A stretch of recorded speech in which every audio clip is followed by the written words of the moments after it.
నమస్తే మిత్రులారా, నేను మీ శ్రీనివాస్ చౌహాన్ అడ్వకేట్. మిత్రులారా, ఎప్పుడైనా సరే న్యాయస్థానం నుంచి ఎవరైనా మన మీద కేసు ఫైల్ చేసి నోటీసు పంపించినప్పుడు మనం తీసుకోవాలా? ఒకవేళ మనం లేకపోతే మన తరపున వేరే వాళ్ళు తీసుకునే అవకాశం ఉంటుందా? అలా తీసుకోవచ్చా అనంటే, మిత్రులారా, మన దేశంలో సివిల్ ప్రొసీజర్ కోడ్ సిపిసి అనే చట్టం ఉంటుంది. ఈ సిపిసి చట్టం ప్రకారంగా న్యాయస్థానము సివిల్ వివాదాల పరిష్కారం కోసం ఎలాంటి పద్ధతులను అనుసరించాలో చెప్పే చట్టమే ఈ CPC, civil procedure code CPC అనే చట్టం.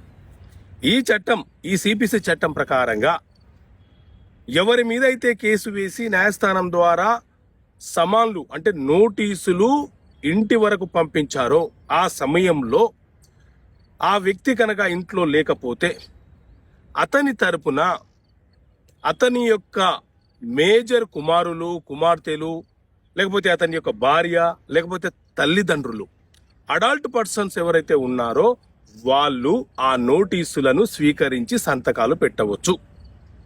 నోటీసు తీసుకోవడం వల్ల భయపడాల్సిన అవసరం లేదు.